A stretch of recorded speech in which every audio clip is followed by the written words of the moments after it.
ছাত্ৰ-ছাত্ৰীসকল তোমালোকৰ নটিচ ৰাইটিংখন পৰীক্ষাত আহে বিশেষকৈ আমি চাওঁ ক্লাছ 9ৰ কাৰণেটো ইম্পৰ্টেণ্ট আহে ইয়াত ছাত্ৰ-ছাত্ৰীসকল বাকি যিবিলাক ক্লাছৰ কাৰণে নটিচ ৰাইটিং আহে তেতিয়াহ'লে এইখন চাব পাৰিবা এইখন একেবাৰে সহজকে দিয়া আছে আৰু এনে ধৰণৰ নটিচ তোমালোকৰ পৰীক্ষাবিলাকত অহা দেখা যায় নটিচ লিখোতে আমি কি কৰিব লাগে সদায় কম বাক্যত লিখিব লাগে আমি সেন্টেন্স কম দিব লাগে যাতে 50 মান ৱৰ্ডৰ ভিতৰত অথবা 50টা শব্দৰ ভিতৰত আমি লিখিলে নটিচখন ভাল ঠিক আছে গতিকে এসোপামান বা বহুত কিবা কিবি লিখাৰ প্ৰয়োজন নাই নটিচ খতে কি বিচাৰিছে হেতু ক'লে হ'ল নটিচ মানে তোমালোকে দেখা পাইছে স্কুলবিলাকত নটিচ বোৰ্ড বুলি থাকে যে জাননী যাক অসমীয়াত জাননী বুলি কোৱা হয় প্ৰথম প্ৰশ্নটো হৈছে ইউ আৰ মৌচুমী বা বিমান যদি ছোৱালী হয় মৌচুমী ল'ৰা হলে বিমান তুমি মৌচুমী বা Biman secretary of art and creative school তুমি সেক্ৰেটাৰী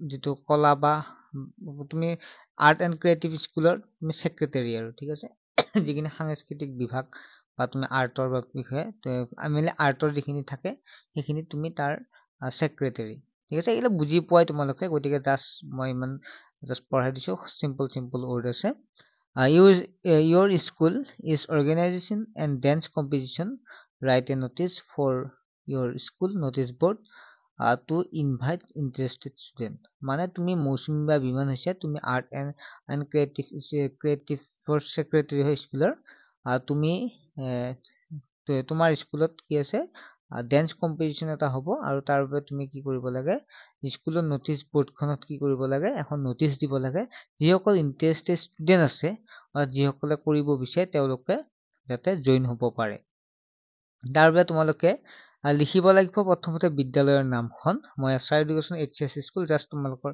মডেল হিচাপে দিছো তোমালোকৰ স্কুলখনৰ নাম লিখি দিবা ঠিক আছে যিকোনো এখন স্কুলৰ নাম লিখি দিলে হ'ল তাৰপিছত ইয়াত লিখিব লাগিব নোটিছ কাৰণ আমি নোটিছ ক'ব গৈছো আৰু ইয়াত তোমালোকে ডেটটো দিব লাগিব ফেব্ৰুৱাৰী 19 2025 তোমালোকৰ এই ডেটটো তোমালোকৰ ৰেজিষ্টাৰৰ কথা যিমান দিয়া this is to notify that our school is organizing a dance competition on February 19 গতিকে 19 আছে এটো অলপমান চেঞ্জ কৰি দিলে হ'ল তোমালোকে অলপ 19 ৰ পিছত দি দিলে হ'ব ঠিক আছে দিওতে অলপ হৈ গৈছে 29 দিব পাৰা in the school auditorium interested মই এবাৰ একেবাৰে পঢ়ি দিছো তাৰ পিছত অৰ্থখিনি বাৰু কি লিখিছে বুজাই দিম interested candidate are requested to give their names to their respective class teacher by 21st February winner will get a chance to represent our school in an inter-school competition scheduled for March. For further queries, contact the undersigned মৌচুমী বা Biman secretary স্কুলৰ নাম DHS school ছাত্ৰছাত্ৰীসকল ইয়াত লিখা আছে যে dance competition যে ইয়াৰ দ্বাৰা জনোৱা হয় যে বিদ্যালয়ত ডেন্স কম্পিটিশনৰ বাবে 19 ফেব্ৰুৱাৰী ডেটটো দিয়া যে 29 ফেব্ৰুৱাৰী অনুষ্ঠিত হ'ব ইন দিস স্কুল অডিটৰিয়াম যে স্কুলৰ অডিটৰিয়ামত হয় যে অডিটৰিয়াম হয় যে কম্পিটিশন হয় ইন্টাৰেষ্টেড কেণ্ডিডেট বিলাকে যিবিলাকে গুৰুত্ব মানে ইন্টাৰেষ্টেড আগ্ৰহী ছাত্ৰ-ছাত্ৰীসকলে তেখেতৰ নামবিলাক কি কৰিব তেওঁলোকৰ ৰেসপেক্টিভ ক্লাছ টিচাৰক 21 ফেব্ৰুৱাৰীৰ আগত জমা দিব লাগে বা জনাব লাগে ঠিক আছে যিসকলে interested winner will get chance to represent যিসকল ছাত্ৰ-ছাত্ৰীয়ে ইয়াত জিতে অৰ্থাৎ যাক আমি উইনাৰ বুলি কওঁ উইনাৰ হয় তেওঁলোকক যিটো ইন্টাৰ স্কুল কম্পিটিশন শিডিউলত অৰ্থাৎ নিজৰ বিদ্যালয়খনৰ হৈ তেওঁলোকে পাৰ্টিসিপেট কৰিব পাৰিব আৰু ইয়াত তলত দিয়া আছে মৌচুমী বিমান আৰু কিবা জানিব লাগিলে মৌচুমী বিমানৰ লগত কন্টেক্ট কৰিব পাৰিব এইখিনিতে হৈছে নোটিছ গতিকে তোমালোকে নিশ্চয় গমে একেবাৰে কমকে লিখিব লাগে য'ত তোমালোকে 5 মাৰ্কছ ধুনীয়াকে পাই যাব পাৰিবা গতিকে ছাত্ৰ-ছাত্ৰীৰ নোটিছখন যেনেকৈ লিখিব চেষ্টা কৰিবা নেক্সট আৰু এখন দিছো যাতে তোমালোকৰ সুবিধা হয় ইয়াৰ আগতে তোমালোকক জনাই থওঁ ছাত্ৰ-ছাত্ৰীসকল তোমালোকে এবাৰ মেট্ৰিক দিবা যিসকল 9ত আছে বা যিকোনো মেইনলি আমি 6 ৰ পৰা ক্লাছ 10 লৈকে অনলাইন টিউচনৰ ব্যৱস্থা কৰা হৈছে ছাত্ৰ-ছাত্ৰীসকল বিদ্যালয়ৰ পৰা আহি আৰু তোমালোকে হাবাথুৰি খাই যাব নালাগে কাৰণ কিছুমানে টিউচন কি কৰে দেখা দেখিহে লয় কাৰণ তেওঁলোকৰ ভাগৰ লাগে তেনেকুৱাকে বা কিছুমানে বুজি নাপায় তেনেকুৱা সুবিধা কৰা হৈছে ছাত্ৰ-ছাত্ৰীক ঘৰত ঘৰত বহি ধুনীয়াকে তোমালোকে কোনো ভাগৰ দুখ নলগোৱাকৈ মাত্ৰ 99 টকাত মান্থলি পঢ়িব পাৰিবা কেৱল এছআৰ এডুকেশ্যনত। ছাত্ৰ ছাত্ৰীসকল ইতিমধ্যে বহুতেই ইয়াত সঁহাৰি জনাইছে, এডমিশ্যন লৈছে। গতিকে তোমালোক কোনোবা ছাত্ৰ ছাত্ৰী যদি জইন হ'ব বিচাৰে তেতিয়াহ'লে এতিয়াই SMS কৰা হোৱাটছএপ নাম্বাৰটো 9394628219 নম্বৰটোত তোমালোকে SMS কৰা, য'ত তোমালোক মেথছ, ছায়েন্স, ইংলিছ গ্ৰামাৰ আৰু তোমালোকক ছ'চিয়েল পঢ়োৱা হ'ব। গতিকে তোমালোকে চিন্তা কৰিবই নালাগে, ধুনীয়াকৈ তোমালোকে পাৰিবা। লগতে নোটছবিলাকো তোমালোকক প্ৰভাইড কৰা হ'ব। তেতিয়াহ'লে দেৰি নকৰি এতিয়াই জইন হৈ লোৱা। নেক্সট 2 নম্বৰ প্ৰশ্ন, ইউ আৰ পল্লৱ বা Rimli, Secretary of Art and Creativity School. Your school is publishing its annual magazine next month. Write a notice for your school notice board inviting write-ups from students. ইয়াত কৈছে যে তুমি পল্লৱ বা ৰিমলি, যদি ল'ৰা হয় পল্লৱ, ৰিমলি ছোৱালী হ'লে ৰিমলি, তুমি যিটো আৰ্ট এণ্ড ক্ৰিয়েটিভিটিৰ স্কুলৰ ছেক্ৰেটাৰী, স্কুলৰ এইটো ছেক্ৰেটাৰী হয় আৰ্ট এণ্ড ক্ৰিয়েটিভিটিৰ, আৰু তুমি তোমালোকৰ যিটো অহা মাহত স্কুল মেগাজিন, এনুৱেল মেগাজিন হয়, মেগাজিন এখন থাকে ন, বছৰেকৰ মূৰে মূৰে এখন মেগাজিন ওলাই হয়নে, এই মেগাজিনখনত কিছু ষ্টৰি বা তেনেকুৱাকে দিয়া হয় নহয়। গতিকে তাৰ বাবে তোমালোকে কি কৰিব লাগে, তুমি কি কৰা, এখন নটিচ দিয়া, য'ত ছাত্ৰ ছাত্ৰীসকলে তাত বিভিন্ন ধৰণৰ লিখনিবিলাক দিব পাৰিব।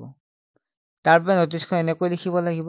ইয়াত প্ৰথমে আছে এছআৰ এডুকেশ্যন HCS স্কুল। গতিকে তোমালোকে স্কুলখনৰ নাম দিবা, মই জাষ্ট এটা মডেল স্কুলৰ নাম দি দিছোঁ। নটিচ লিখিবা, তাৰপিছত ডেটটো আগৰ দৰে লিখিবা। এনুৱেল স্কুল মেগাজিন, মেইন টপিকটো ইয়াত লিখিবা। এনেকৈ লিখিব লাগিব দে, তেতিয়াহে নাম্বাৰটো পাবা তোমালোকে। যদি যেনে তেনে লিখা, পৰিৱৰ্তিকৈ নিলিখা, ঘৰটো কৰি নোলোৱা, তেতিয়াহ'লে কিন্তু নম্বৰ নাহে। নটিচ যাতে গম পায়।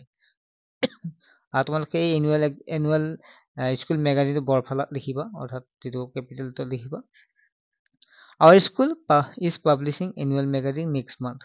Interested students should submit their articles, stories, essay, poem, jokes, etc. to Mr. Shankar, the librarian, latest by 21st February. Submit your entry along with a passport size photograph and also mention your name and class on them. Composition should be original and unique in choosing content. Decision of the selection committee will be final. ইয়াৰ লিখিছে তোমালোকৰ কি হ'ব, আমাৰ স্কুলত school magazine অহা মাহত প্ৰকাশিত হ'ব। গতিকে কোনো ছাত্ৰ ছাত্ৰীয়ে যদি আৰ্টিকুল, ষ্টৰি, গল্প, এছে মানে ৰচনা, বা পয়েম, কবিতা, জক বা কৌতুক, এইবিলাক যদি দিব বিচাৰে, তেতিয়াহ'লে ইত্যাদি দিব যদি বিচাৰে, তোমালোকে মিষ্টাৰ শংকৰ, যিটো শংকৰ লাইব্ৰেৰিয়ান, শংকৰক কি কৰিব দিছে, 21 তাৰিখৰ ফেব্ৰুৱাৰীৰ আগত তোমালোকক দিব দিছে, 21 ফেব্ৰুৱাৰীৰ আগত দিব দিছে। গতিকে ছাবমিট কৰোঁতে তোমাৰ নাম, 1 কপি পাছপৰ্ট ফটো আৰু তোমাৰ ক্লাছটো মেনশ্যন কৰিবা, য'ত মেনশ্যন কৰিব দিছে। Competition should be original and unique in choose contact decision, আৰু যিটো তোমালোকে দিবা, এই তোমালোকৰ চিলেকশ্যন হোৱাটো তোমালোকৰ কোনে কৰিব, কমিটিয়ে যি কৰিব সেইটোৱে হৈছে ফাইনেল। মানে নিশ্চয় বুজি পাইছে, একদম সহজকৈ তোমালোকক লিখা হৈছে। গতিকে ৱৰ্ডবিলাক বুজিয়ে পাইছা। মুখস্থ যিসকলে কৰা তোমালোকৰো সুবিধা, আৰু যিসকলে বনাই লিখিব পৰাটো আৰু ভাল। গতিকে Pallav Rimli, secretary HCS school. ছাত্ৰ ছাত্ৰীক এনেকৈ লিখিলেই তোমালোকে ধুনীয়াকৈ 5 মাৰ্কছ এটা পাই যাবা। তোমালোকে যিকোনোৱে নহওক কিয়, যদি বেছি ভালদৰে ইংলিছ নাজানাও, তেতিয়াহ'লে তোমালোকে মেইন বস্তুখিনি লিখিবা, বা ইয়াত ভিতৰৰখিনি যিমান লিখিব লাগে নাজানে, অলপ হ'লেও তোমালোকে লিখিব পাৰিবা এখন চালে। তেনেকৈ লিখিবা, যাতে 5 মাৰ্কছৰ ভিতৰত তোমালোকে 4 মাৰ্কছ হ'লেও পোৱা, এৰি থৈ নাহিবা, ঠিক আছে। মই এইটো কৈছোঁ, যিসকল ছাত্ৰ ছাত্ৰীয়ে কিছু ইংলিছত দুৰ্বল, বা যিসকল ছাত্ৰ ছাত্ৰী অলপ নিজকে পঢ়াত অলপ দুৰ্বল বুলি ভাবি আছা, তোমালোকেও 4 মাৰ্কছ এটা পাবলৈ চেষ্টা কৰিবা। গতিকে এইবাৰ তোমালোকে দুৰ্বল হ'ব নালাগে, এইবাৰ তোমালোকে সদায় ষ্ট্ৰং হ'ব লাগিব, সবল হ'ব লাগিব, পঢ়াত ভাল ৰিজাল্ট কৰিব লাগিব। সেইবাবে এছআৰ এডুকেশ্যন সোনকালে জইন হৈ লোৱা।